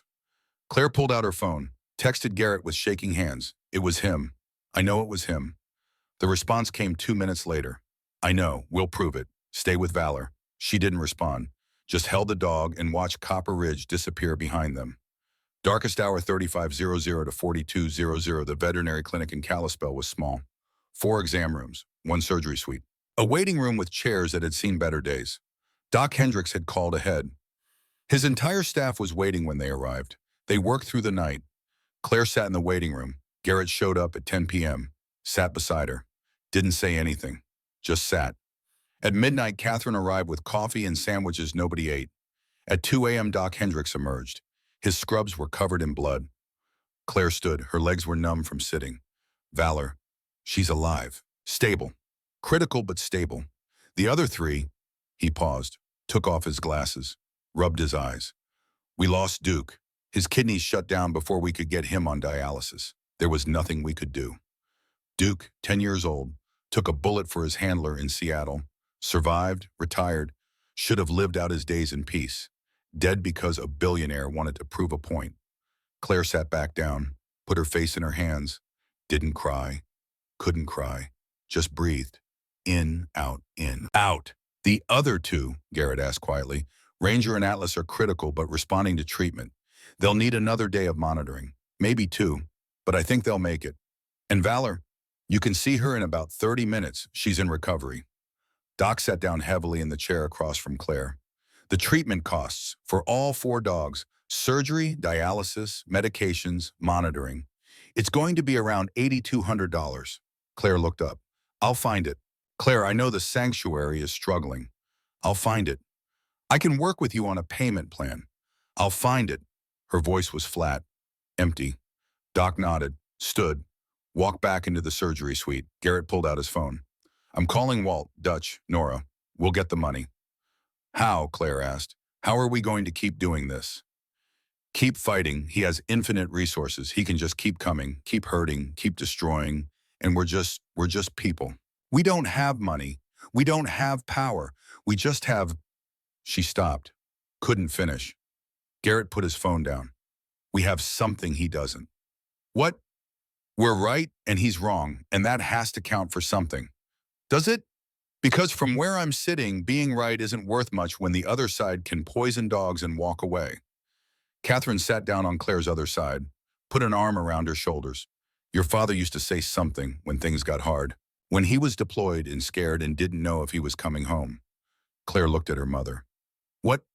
He'd say the only easy day was yesterday. It's a SEAL motto. Garrett probably knows it. Garrett nodded. Bud/S training. They put it on signs, shirts, everywhere. Reminds you that every day is going to be hard, that you have to choose to keep going anyway. That's not very comforting, Claire said. It's not supposed to be comforting, Catherine said gently. It's supposed to be true. This is hard. Tomorrow will be hard. The day after will be hard. But we do it anyway, because the alternative is letting Victor Blackwood win. And I don't know about you, but I'm not okay with it. Claire leaned into her mother. I'm tired, Mom. I know, baby. I'm so tired. I know. They sat together in the fluorescent light of the waiting room. At 2:30, a nurse came out. You can see Valor now. Claire stood. Her mother stood with her. Together, Claire asked. Together. They walked into the recovery room. Valor was on a table, IV in her leg, oxygen mask over her snout, bandages around her middle where they'd had to insert the dialysis catheter. Her eyes were closed, but she was breathing. Steady, strong. Claire pulled a chair over. Saturday. Put her hand on Valor's side. Felt the rise and fall. Life. Stubborn. Persistent. Refusing to quit. I'm sorry, Claire whispered. I'm so sorry. I promised I'd keep you safe. I promised. Valor's ear twitched. Her eyes opened, just for a second. Looked at Claire. Recognition. Trust. Then closed again. But her tail moved. Once a message. I'm still here. Still fighting. Still with you. Claire broke. The tears came. All the fear and rage and grief she'd been holding for days. For weeks. For 8 years since her father died. She cried, and Catherine held her, and Garrett stood in the doorway keeping watch. Because that's what you did for family. You stood guard while they broke, and you helped them put the pieces back together. Outside, dawn was breaking over Kalispell, pink and gold over the mountains. Beautiful, indifferent. The world kept turning, even when your heart was breaking, especially then. Hope returns 4200 to 4500. By how 9 a.m. the money was handled. Catherine sold back her 2 weeks of vacation time to the hospital, $1,800. Walt Gibson donated $2,000, said he had money from selling his truck and didn't need it anymore. Dutch Sullivan's church took up a collection after early service, $2,300 in small bills and change. People who had nothing giving what they could. Nora Brennan started a GoFundMe, posted it to Montana veteran groups on Facebook. It went viral. By noon, they had $14,000. More than enough. Veterans from across Montana, Wyoming, Idaho. People who'd never met Valor or Duke or any of the dogs, but who understood what it meant to serve, what it meant to sacrifice, what it meant to be thrown away after you'd given everything. Claire sat in the clinic and watched the donations roll in. $5 from a retired Marine in Missoula, $10 from an Army widow in Billings, $20 from a Navy vet in Great Falls. Each one a message. You're not alone. We see you, we've got your back. At 3 p.m., Doc Hendricks gave the all clear. Valor could go home tomorrow. Ranger and Atlas needed one more day, but they'd make it. All of them. Except Duke. Claire went outside, called Garrett. Valor's going to be okay. Thank God. He sounded relieved, exhausted. Listen, I've got news. Sloan verified Brennan's data. It's legitimate, all of it. She's getting warrants right now. Bank records, property records, business records, everything. Tomorrow morning, 7 a.m., she's executing them herself and with a team from Helena. Claire's heart started to race. Tomorrow. We can't wait. The sanctuary forecloses in 8 days. And if Blackwood runs, he won't run, Claire said. He's too arrogant. Maybe, but Sloan's not taking chances. He paused. There's something else. What? The security footage from the sanctuary. We got a partial plate on the vehicle. Sheriff ran it. Came back to a rental company in Missoula. Paid in cash. Fake ID. But we pulled security footage from the rental office. And we have a face. Name is Derek Moss, 28. Record going back to when he was 17. Assault, B&E, drug possession. He's a fixer. Does dirty work for people with money. Can you connect him to Blackwood? Working on it, but his lawyer's already calling, wants to make a deal. What kind of deal? Testimony against whoever hired him in exchange for reduced charges. Claire's breath caught. If he gives up Blackwood, then we have him for a conspiracy to commit animal cruelty, maybe attempted murder if we can prove he knew people were in the kennels when he spread the poison. Do it. Make the deal. Get him to talk. Sloan's handling it. Should know something by tonight. They hung up. Claire sat on a bench outside the clinic. The sun was warm despite the November chill. She closed her eyes, let the light warm her face, felt something shift inside her chest. Not hope exactly, but the possibility of hope. The sense that maybe, just maybe, they were going to win this. Her phone buzzed. Unknown number. She answered. Hello, Miss Donovan, this is Marcus Klein. Claire sat up straight. Mr. Klein, I talked to Agent Ryder, told her everything. About the emails, the warnings, what Blackwood said when I tried to stop work. And I'm testifying, federal grand jury, next week. She's offering witness protection during the trial. After that, I'm on my own, but I'm doing it. Thank you. Don't thank me. I should have done this 10 years ago, should have gone public after James died. Should have fought. His voice was rough, but I was scared, and I let fear win. Not anymore. What changed? You did. A 16-year-old kid standing up to Victor Blackwood when grown men wouldn't. That changed things, made me remember what courage looks like.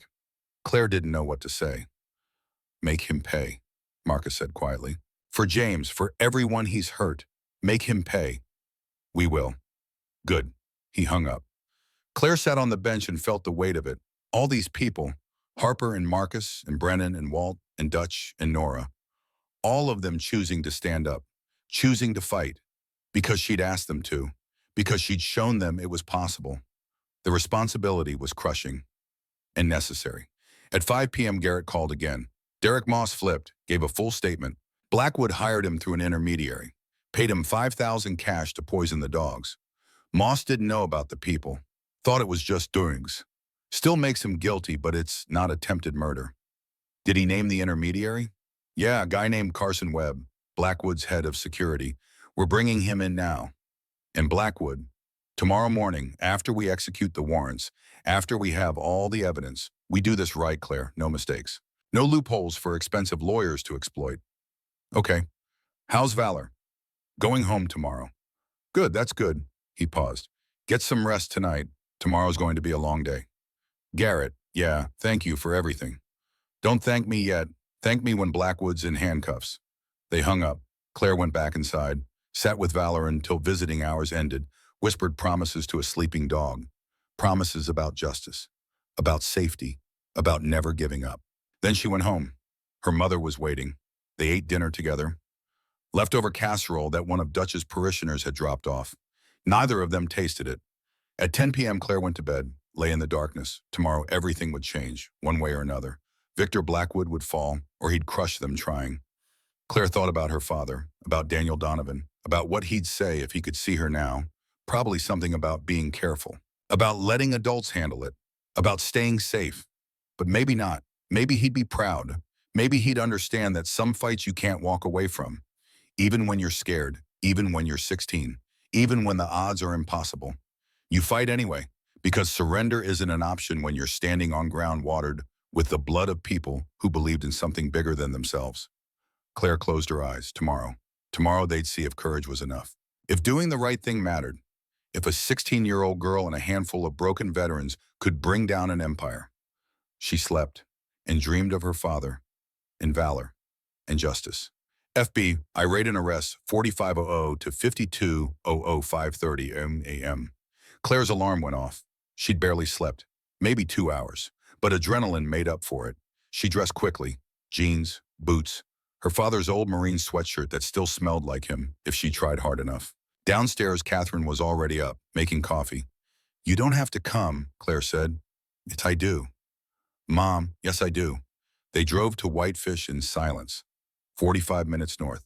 The sun was just starting to rise. Garrett was waiting at the agreed meeting point. A rest stop 2 miles from Blackwood's estate. Sloan was already there, with 12 FBI agents in tactical gear. 4 black SUVs with FBI logos, a mobile command center. This was real. This was happening. Sloan saw Claire and walked over. You stay in the car, 100 yards back. You don't get out. You don't interfere. You just watch. Understood? Understood. I mean it, Claire. If you get involved, defense attorneys will use it to claim impropriety. You're a minor. You're a witness. You cannot be present during the arrest. I'll stay in the car. Sloan nodded, walked back to her team. At exactly 6:45 a.m., the convoy moved. Garrett followed in his personal truck. Claire and Catherine in the Subaru behind him. They rolled up to Blackwood's estate. 40 acres of Montana wilderness. Mansion made of glass and stone and money. The gate was closed. Sloan didn't bother with the intercom. She held up the warrant, a federal judge's signature, authorization to search the premises. The gate didn't open. "Cut it," Sloan said calmly. Two agents produced bolt cutters. The chain snapped. The gate swung open. They drove through. Up the long driveway lined with aspens. To the front of the mansion. Sloan got out, walked to the door, knocked, waited. The door opened. Victor Blackwood stood there. Bathrobe. Coffee in hand, calm as a Sunday morning. Like he'd been expecting this. "Agent Ryder," he said pleasantly. "Rather early for a social call, don't you think?" Victor Blackwood, "I have a warrant to search this property and seize all financial records, electronic devices, and documents pertaining to multiple counts of fraud, bribery, money laundering, tax evasion, and conspiracy to commit animal cruelty." Victor took a sip of coffee. "I see. May I call my attorney?" "You can call from the kitchen while we execute the warrant. Step aside, please." Victor didn't move, just stood there, smiling. "This is harassment, you know. I'm a prominent businessman, a philanthropist. I sit on hospital boards, university boards. I donate millions to charity.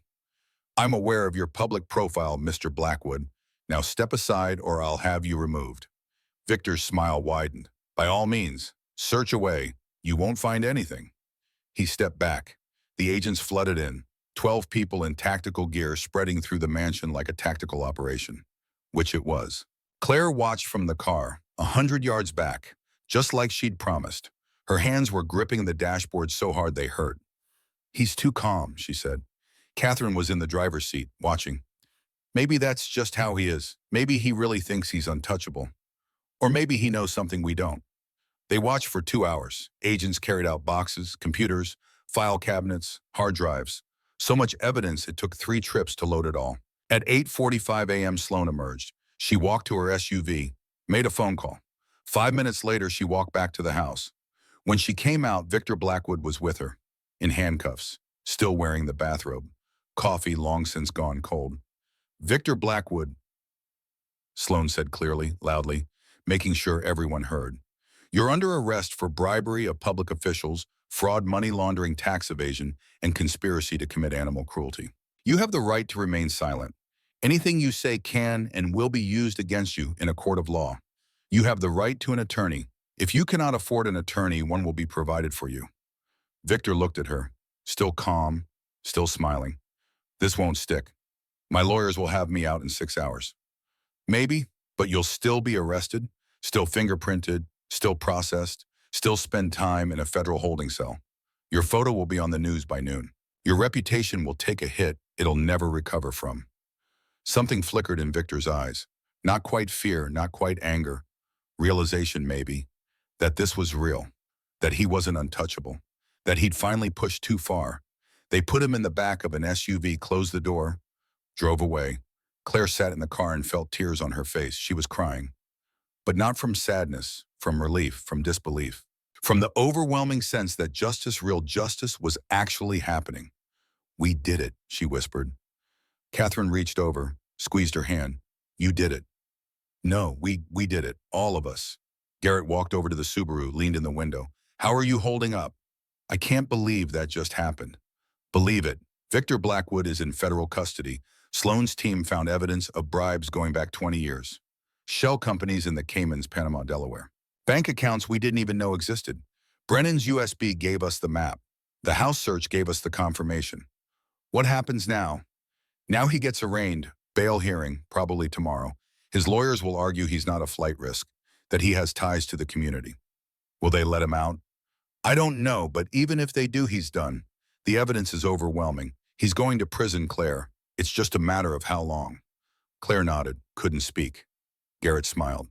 "You should go pick up Valor. Take her home. Let her rest. You've earned it." They drove to the clinic. Doc Hendricks was waiting. "I heard," he said. "It's all over the news. FB aid, arrest. They're calling it the biggest corruption case in Montana history. Is Valor ready?" "She is, still weak, needs rest and medication, but she's ready to go home." They brought her out. Valor limped on 3 legs. The fourth still sore from the IV, but her tail was wagging. And when she saw Claire, she gave a single bark. Hoarse, weak, but joyful. Claire knelt. Valor walked over, pressed her head against Claire's chest. "We did it, girl," Claire whispered. "We won." Valor's tail wagged harder. They loaded her carefully into the car, drove back to the sanctuary. Evelyn was waiting, with Walt and Dutch and Nora, with Marcus Klein, who'd driven through the night from Wyoming, with Harper Fleming, who'd brought her 3 kids, James Mitchell's children, teenagers now, old enough to understand. They stood together at the sanctuary, and when Claire got out with Valor, they clapped. All of them. Not loud, not theatrical, just steady applause, recognition, respect. Claire helped Valor out of the car. The dog walked slowly to her kennel, lay down in the sun, closed her eyes. Safe. Finally safe. Justice and resolution. 52-00 to 57-00. The trial moved faster than anyone expected. Victor Blackwood's lawyers tried everything. Motions to dismiss, motions to suppress evidence, motions for change of venue. All denied. The evidence was too strong. Brennan Cole testified for 3 days, detailed every bribe, every shell company, every illegal transfer. Marcus Klein testified for 2, told the story of James Mitchell, of the emails warning about safety violations, of Victor Blackwood saying keep working even when he knew people would die. Harper Fleming testified for 1, held up a picture of her husband, told the jury about 3 children who grew up without a father. Derek Moss testified, admitted Blackwood's head of security hired him to poison the dogs. Carson Webb, the security chief, made a deal, testified that Victor had personally ordered the hit. The jury deliberated for 6 hours, came back with a verdict. Claire attended every day of the trial, sat in the gallery, watched. On the final day, the courtroom was packed. Reporters, victims, curious onlookers. The jury filed in. The foreman stood. On the count of fraud in the first degree, how do you find the defendant guilty? On the count of bribery of a public official, guilty. On the count of money laundering, guilty. 17 counts total, 17 guilty verdicts. Victor Blackwood stood impassive, but Claire saw his jaw tighten, saw his hands clench, saw the moment he realized it was over. The judge looked down from the bench. "Mr. Blackwood, you have used your wealth and influence to corrupt public officials, endanger workers, and harm innocent animals. You have shown no remorse, no accountability. You believed yourself above the law." She paused, let the words settle. "You were wrong.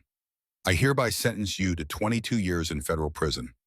No possibility of parole for the first 15 years. Additionally, all assets obtained through illegal means are subject to forfeiture. The court will appoint a receiver to liquidate these assets and provide restitution to your victims." The gavel came down. Final. Absolute. Victor Blackwood was led away. He turned once, looked at the gallery. His eyes found Claire. She held his gaze. Didn't look away. Didn't flinch. She wanted him to see her, to know that a 16-year-old girl had brought down his empire. Then he was gone. Outside the courthouse, reporters swarmed. Claire pushed through them, found her mother, found Evelyn, found Garrett. They stood together on the courthouse steps. "How does it feel?" a reporter shouted. Claire looked at the camera, thought about what to say. Finally, "It feels like justice, real justice, the kind that says no one is above the law, not even billionaires." "What's next for the sanctuary?" Evelyn stepped forward. "The foreclosure has been dismissed. The judge ruled the debt was obtained through fraud. The sanctuary is staying open." But cheers from the crowd of supporters, veterans, dog lovers, people who believed in doing the right thing. "And we're expanding," Evelyn continued. "Thanks to donations from across the country, we're building a new facility, doubling our capacity. We're calling it the Daniel Donovan Memorial K-9 Sanctuary." Claire's throat tightened. She looked at her mother. Catherine was crying. Happy tears. "Your dad would love that," she whispered. Claire nodded, couldn't speak. The reporters kept shouting questions, but Claire was done. She'd said what needed saying, done what needed doing, won what needed winning. They went home. 1 year later, 57-00 to 60-00. The grand opening of the Daniel Donovan Memorial K-9 Sanctuary was on a Saturday in June. Perfect Montana weather. Clear skies, warm sun, gentle breeze. The facility was beautiful. New kennels with climate control, full medical wing with surgery suite, training grounds for therapy, dog certification, capacity for 75 dogs, currently housing 52 war dogs, police dogs, service dogs, all retired, all safe, all home. Claire stood at the entrance and watched people arrive. Veterans from across Montana and Wyoming and Idaho. Families, politicians, media. Even the governor showed up, gave a speech about service and sacrifice and community. Claire barely heard it. She was looking at the faces. Walt Gibson, 75 now, still wearing his Navy cap. Dutch Sullivan, leading her congregation in prayer before the ceremony. Nora Brennan, whose husband had found new work as a safety consultant. Marcus Klein, with his daughters, relationship rebuilt. Harper Fleming, with James Mitchell's 3 kids, young adults now. Brennan Cole, who'd started a consulting firm helping small businesses. All of them here, all of them part of this. Evelyn stood beside Claire, 73 now, moving slower but still fierce. Your father would be proud, she said. Claire smiled. You've said that before. Because it's true every time. Catherine appeared with a surprise. A golden retriever puppy, 8 weeks old. Her name is Hope, Catherine said, handing Claire the leash. She's yours. Mom, I can't. You can and you will. You've been taking care of everyone else. Time you had someone to take care of you. Claire knelt, the puppy licked her face. She laughed. Actually, she laughed. It felt good. Garrett walked over. He'd left the sheriff's department. Full-time operations director now. Speech in 5 minutes, he said. I hate speeches. Too bad. You started this. You finish it. Claire stood, walked to the podium. The crowd quieted. Hundreds of faces, all looking at her. She took a breath. A year ago, this sanctuary was 2 weeks from closing. We were broke, desperate, fighting a man who had more money and power than we could imagine. She paused. But we had something he didn't. We had community. We had people who believed that doing the right thing mattered more than doing the easy thing. We had veterans who knew what sacrifice meant. We had families who'd lost loved ones and refused to let their deaths be meaningless. She looked at Harper, at Marcus, at all of them. My father died serving his country. He never met these dogs, never saw this place. But I think he'd be proud. Proud that we fought, proud that we won, proud that we built something good from something broken. Her voice caught. This sanctuary exists because people refuse to give up, refuse to let power win over principle.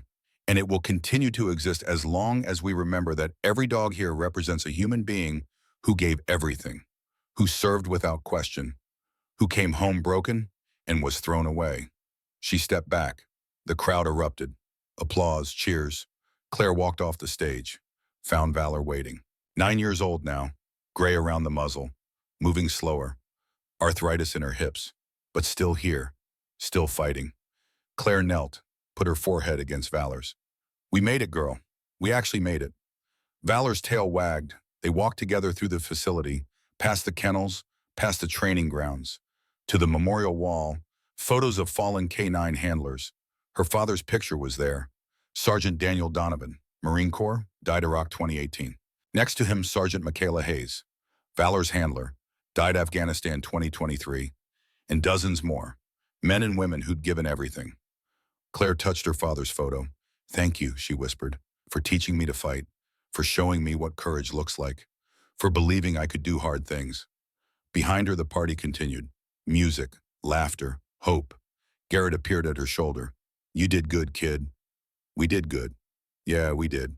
They stood together in comfortable silence. What happened to Tristan? Claire asked suddenly. Victor's son. Last I heard, he's working at a car dealership in Bozeman, selling Hondas. Victor refused to see him when he tried to visit in prison. Disowned him, left everything to charity in his will. Claire felt something almost like sympathy. That's sad. That's Victor Blackwood. He only cared about people when they were useful. When they stopped being useful, he threw them away. Even his own son. I don't want to be like that. You won't be. You're Daniel Donovan's daughter. He taught you better. Claire's eyes stung. She blinked hard. Garrett squeezed her shoulder. Come on, your mom saved you cake. And there's about 50 veterans who want to shake your hand. They walked back to the celebration, to community, to family, to the life they'd built from ruins. That night, after everyone left, Claire sat in the sanctuary office, Valor at her feet. Hope the puppy asleep in her lap, she pulled out her phone, scrolled to a video she'd saved. Her father, recorded the day before he deployed. She hit play. Kongai ba, if I don't come home, remember this good people don't always win right away. But if we don't stand up, bad people definitely win. I believe you'll do the right thing. Claire paused the video, looked at his face. I did, Dad, she whispered. I did the right thing. And we won. She closed the phone, closed her eyes. Outside Montana, night settled over the sanctuary. 52 dogs slept safely, each one a promise kept, each one a victory. In the memorial garden, a stone marker read, "The righteous care for the needs of their animals." Proverbs 12:10, the fight had been long, the cost had been high, Duke was gone, but 52 others were safe, and Victor Blackwood was in prison, and the sanctuary would stand for another 50 years, maybe longer. Justice had won, not quickly, not easily, but completely. And in the end, that's all that mattered. Claire Donovan, 17, now sat in the office her father would never see and felt something she hadn't felt in years. Peace, not perfect, not permanent, but real. The kind of peace that comes from knowing you fought for something that mattered and won. Outside Valor lifted her head, looked at the door, alert even in sleep. Once a war dog, always a war dog. But safe now, finally safe. Claire smiled, turned off the light, went home. Tomorrow would bring new challenges, new dogs, new battles. But tonight they could rest. They'd earned it.